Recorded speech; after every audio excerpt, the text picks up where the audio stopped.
Thursday, where we give you guys a little something to think about to help your cats live longer, healthier, and happier lives. I'm Jay. I'm Adrian. And together we are the Two Crazy Cat Ladies. You guys, today we're going to be talking about dangerous toxins that are in our home that we may not even realize. We've talked a lot about household cleaners, and those seem kind of easy to mitigate. But today we're going to be talking about a study that really shows how susceptible, how susceptible our cats are to what seem like benign household items, that they are really those absorbing into their bloodstream and their urine.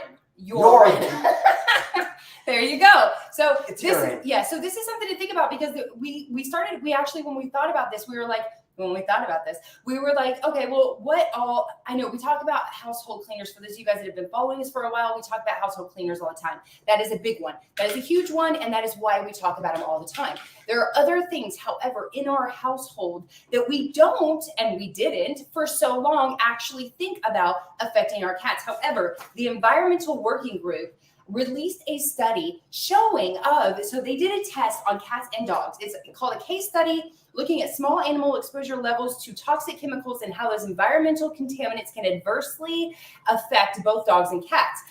What's huge in this, though, you guys, and why this is something that we really want everyone to think about, something that we are still continuing to think about and finding new things all the time that we're like, oh, is because our cats live their lives about 12 inches off the ground. So everything in our air, in our environment, things that we're using as cleaners, anything that lands on the floor, they're absorbing through their paw pads or they are cleaning off. So literally ingesting those things. And this study shows how the level of contaminants is it's crazy. So in fact, what it said is cat samples. So they took cat samples from 37 indoor cats. So these are indoor cats, right?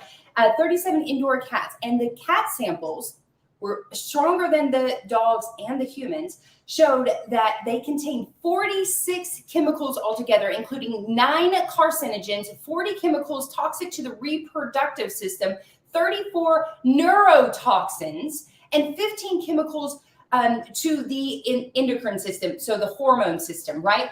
This is just from everyday your cat, my cat, everyday indoor cats, us just going about our life as we always do, doing our thing, living our life normally.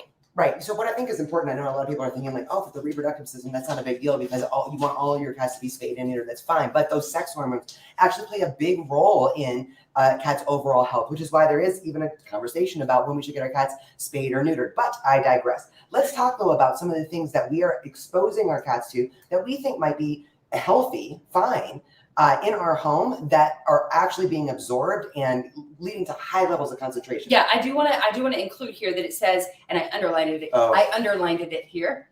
That it says serious. These included 54% of the chemicals with average levels at least 5 times higher than the typical levels in people.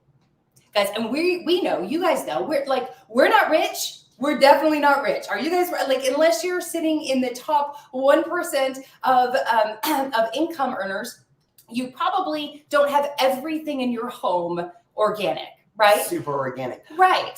So obviously some things in our home we still are going to use, or we still have to use for the time being, but how do we keep them away from our kitties? How do we keep them away from affecting our cats? So that's what we're going to talk about. So a few of the products that Well, I was going to say, when we're talking about the levels of concentration, sweating. It's so hot in here, and our AC is apparently working, but not well. But when we think about the levels of concentration, I think it's really important, like Dr. Katie Woodley talks about all the time, is those detox pathways. We might be having a certain level of concentration of chemicals or toxins that our body is able to kind of move through before it causes a really big issue. When you jack that up 5 times of what we are dealing with, that's where we see some of these things, especially when it comes to like hypothyroidism and those flame retardants, things that are in our furniture, all of those sorts of things. Yeah, and we did an entire Think About It Thursday on hypothyroidism and the PBDEs, the flame retardant chemicals in our home, which come from the furnitures and electronics mainly, and that's the dust that's settling that the studies are showing are linked to hyperthyroidism in cats. But that aside, these 46 chemicals aren't necessarily just that. They are all of the things that we're using in our home, guys. Well, and let's talk about the big ones that we talk about a lot of times, the household cleaners, right? The floor cleaners, the aerosol sprays, the plug-ins. Yeah, the that's not candles. cleaners. Those are fragrances. Well, But yes, the candles. These are the number one thing, right? Like these are one of the number one things. These cheap candles that we buy that I used to buy religiously. Anytime I was at the grocery store and I walked by and smelled so that good. beautiful aisle with amazing smells, I'm like, I want my house to smell like that. Which one is it? Yes, I'm gonna buy this one. It's only $5.99 now. Inflation is $12.99, but still, these are adversely really harming our cats when we keep them burning all the time, right? So these things are not healthy. When it comes to aerosol sprays, these sprays that we used to, every single time somebody was coming over to the house, we'd be like, okay, spray the house, spray the house. And we spray it everywhere. You know where that settles? That settles right on the ground. Where do our cats walk? They walk on the ground. Then what do? They groom themselves. That is how these aerosol sprays get into our cat systems. Did you know that plugins?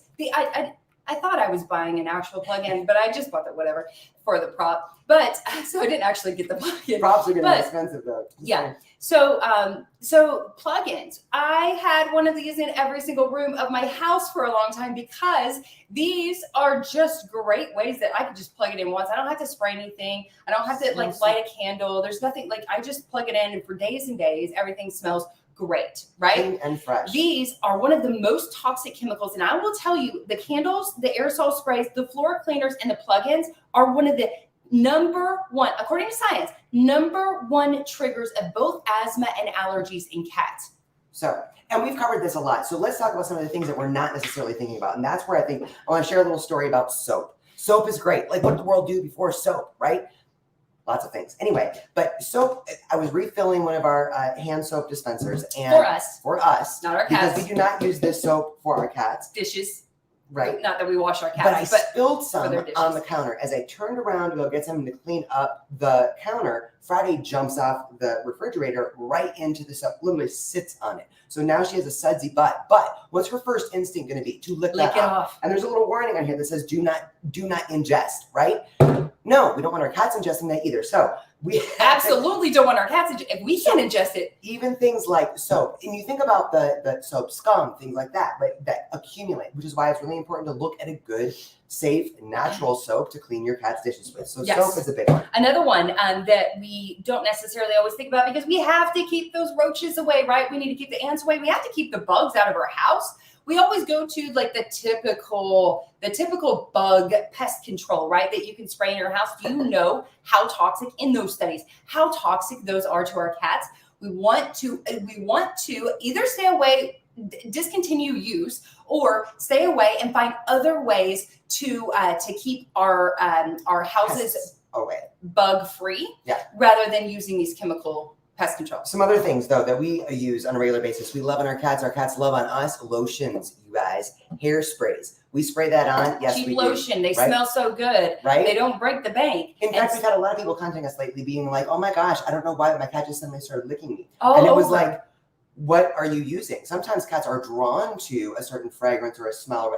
Muscle creams. Oh, we should have brought that one. Oh, I forgot. Oh, I think we finally some got cats are drawn to those. Eliminate all of those in your home. Don't let your cats lick them. Don't let them absorb them. Don't let them ingest them. Hairsprays, things like that are in the air, that land on the floor, that your cats are walking through. Then they are and we're still guilty of that. Like we don't always clean the floor as soon as we spray every day. Right. So So there's things. Now a lot of people don't know that the detergents that we're using and this is still backwards on Facebook. Sorry guys. What are these called? Dryer sheets and the detergents that we use are also unsafe for cats. So we want to use that at a minimum. And I'm going to get into the things that we do to not break the bank, but still may actually save money and still keep our cats safe. Real quick though, I know there's a little viral video out there talking about how you get the static cling off your cats by rubbing them down with dryer sheets. Do not do that. No, please. No, just going to say that. No, please don't do that. Other things are things that we're just going to use. Fingernail polish remover. There are, all the little things that we use around the house that plastics, it's not like get rid of the toilet bowl cleaner. Why didn't we bring toilet bowl? A lot of people like to leave their toilets open. I just learned this. I'm going to just leave the toilet open. Do you know that those toilet bowl cleaners in there are some of the most toxic chemicals for our cats. We just learned this, guys. Yes. Toilet bowl cleaners are literally so toxic to our cats, and the studies show, and beautiful, legendary Rodney Habib taught us this. Man. Because I was like, well, we got everything clean. Our cats don't drink from the toilet, so I can still use the bleach toilet bowl cleaner until literally recently, like within the past few months, I learned that the study showed as soon as you flush that toilet, those particles actually cyclone out and land on the ground. Your cat step on them, and they groom, and the toilet bowl cleaner were some of the highest levels. Toilet bowl cleaner, not cats. Calm down. We're running out of time. Okay, not cats drinking from the toilet bowl, but literally just landing on the ground. Yes. Some of the highest levels in cat blood and urine. So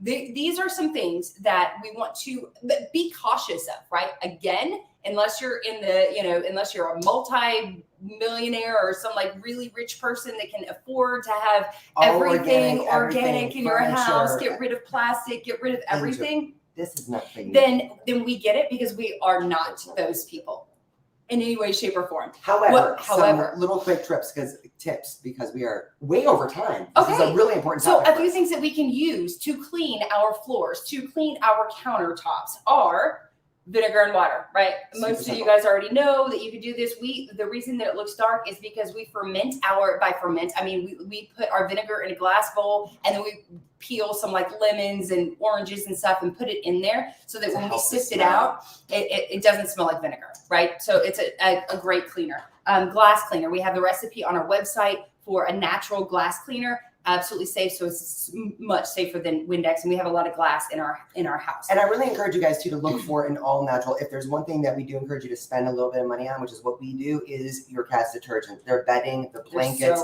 even your sheets. If they sleep with you, we wash our sheets, blankets, pillowcases, all of that with a good natural, non-toxic. Plant-based, a natural plant-based detergent. We do this separately, guys. So this is our detergent that we wash our clothes with. Yes, it's not. This is not a promo for this. It's just the cheapest that we could find, and we are not rich bitches. Okay, so this is what we wash our clothes with. But anything that our cats are going to be laying on, or their bedding, the blankets in the house, our bedding, all of that is with a natural detergent. Same goes with soap. We wash our hands with the cheap stuff, whatever this is. And we get good natural soap. And then we get the natural soap to wash their dishes with. So there are ways around, and this is saving a heck of a lot of money because you're making it at home and you're not paying for these kind of things, which that is like 5 months worth of this to just pay for this. So it's so much safer. There are many ways. You can always reach out to us if you have questions about A, B, or C as far as like how to keep the chemicals out of your home. But here's the little tidbit to think about. We know that we live in a toxic chemical world. Stop that, baby. You can't be up here.